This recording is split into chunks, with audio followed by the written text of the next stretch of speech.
Good morning everyone, how are you all doing? I'm Mysticle, and today I'll be bringing you the last week of AR and VR news. So, without any further ado, let's jump right into the video.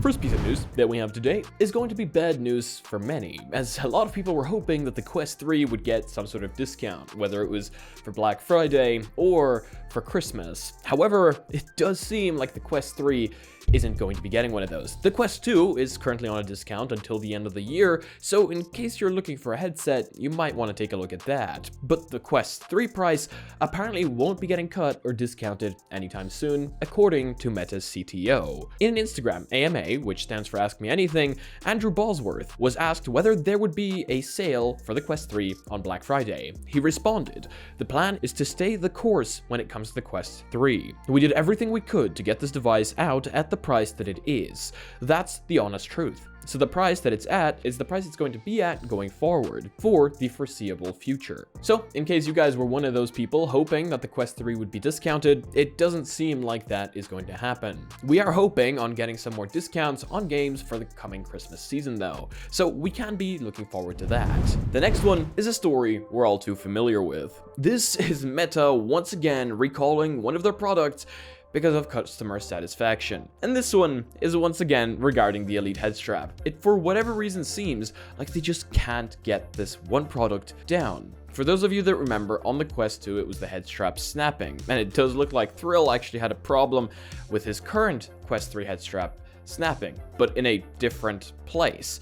However, they're not recalling it because of that this time. They're recalling it because the charging on them is failing. So this is in regards to the battery head straps. Meta paused Quest 3 Elite strap with battery sales as it replaces stock with a firmware issue causing incomplete charging. Some buyers of the $130 official accessory have reported it not being recognized by the headset or not charging correctly. Meta told Road2VR that this is due to a firmware fault with the strap itself, and since the firmware isn't user updatable, it will have to replace its inventory with units with new firmware, hence the sales pause. If your Elite strap with battery exhibits the issue, you should reach out to Meta support directly to have it replaced with a working unit. Ouch. Firmware that isn't user upgradable causing issues is possibly one of the worst issues you can have. The only way to fix something like this is to send it back to the manufacturer. This is a shame because the product itself is whole. This isn't physical damage, it is a software issue. And if Meta had somehow implemented firmware updates for the Elite Headstrap, maybe through the Quest itself, through that USB port, this wouldn't have been an issue. Maybe for a future iteration Meta, that could be a good idea. But yeah, there you guys go. In case you have an Elite Headstrap with battery that isn't charging your headset or is incompletely charging your headset, you can send it back to Meta and have it replaced. For anyone else that will in the future be buying an Elite Headstrap with battery, hopefully this issue should be solved and you should get the brand new headstrap with its firmware upgraded.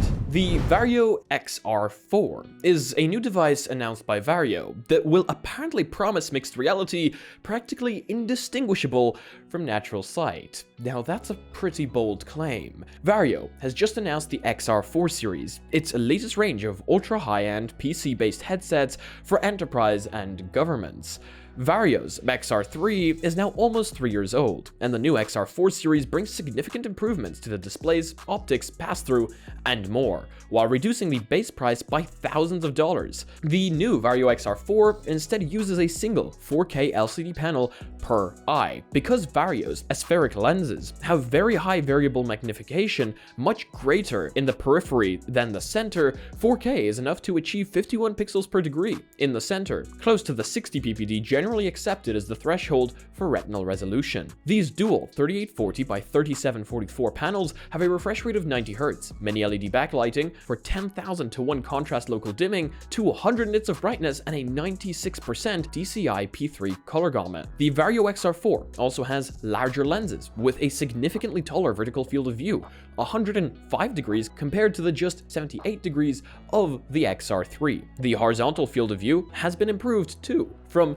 120 degrees to 115 degrees. As with Varjo's previous headsets, high-quality eye tracking is built in to enable automatic IPD adjustment and dynamic foveated rendering. What's interesting here, though, is that the XR4 will supposedly be sold to consumers. So people like you or I will also be able to buy this device. Now, that doesn't mean it's going to be cheap. The XR4 series can be ordered today, and the company says first shipments will begin in December. The standard XR4 is priced at $3,990, around 40% cheaper than the XR3, while the XR4 Focal Edition costs $9,990. So yes, this is a headset you or I can get, but it is certainly going to be out of the price point for many. Let me know your opinions down below though. HTC Vive has seemingly gotten themselves into a little bit of a controversy with their brand new Ultimate Tracker, or at least on Twitter from what I'm seeing. That may not necessarily be called a controversy, but if you scroll down to the very bottom of the details about this tracker, which is inside-out tracked tracker. This is something we've waited for the longest time. It's a tracker that has its own little cameras, kind of like the Quest Pro controllers, and tracks inside out. It doesn't use base stations to be tracked, and therefore, occlusion shouldn't be an issue, and it should work with standalone in the future. And this is where the issues for some users come in, as here's the thing. Compatible devices. At launch, it requires a Vive wireless dongle to connect to Vive XR Elite and Vive Focus 3. And then it says support for other standalone and PSVR headsets is planned, which I'm assuming will be done over Wi-Fi. Maybe that dongle will be able to connect to a PC as well, but I'm assuming that to other headsets it'll be over Wi-Fi. And this is where the problem happens, because a lot of people that are wanting to buy this dongle, well, they don't have HTC's headsets. So a lot of people are saying that this will be dead on arrival. The second that they launch it, no one's gonna buy it because it doesn't support PSVR yet, and it doesn't support headsets.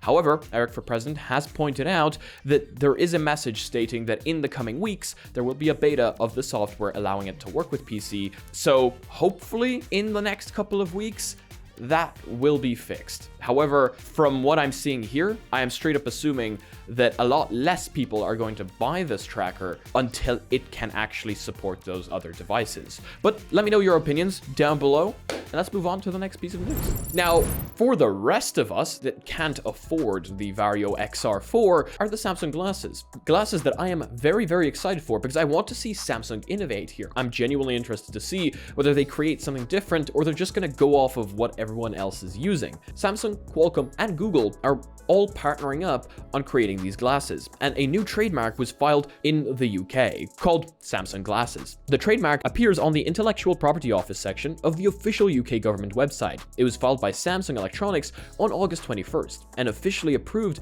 and registered on November 10th. Samsung Glasses does sound a little generic for a trademark, but okay. I guess if they want it to be a product that everyone is wearing around them, they would want it to be seen as more generic glasses rather than an XR device. But then again, I don't know if that's what they're going for. When filing a UK trademark, companies must specify the product categories they wish it to cover from an approved pre-written list, and Samsung selected virtual reality headsets, augmented reality headsets, headphones, smartphones, and smart glasses. These are things we kind of already knew, and honestly, I'm just kind of waiting for Samsung to reveal this thing next year, when hopefully it's going to happen. As this is a pretty broad range that makes it quite difficult for us to tell exactly what they're going for and what it's going to look like. VRChat now begins open beta for paid creator subscriptions. Available for all users, VRChat is allowing creators to link content subscriptions directly through Udon, using VRChat credits purchased with real-life money. Subscriptions can be bought for 1 month, 3 months, or a year, granting direct access to subscriber-only content.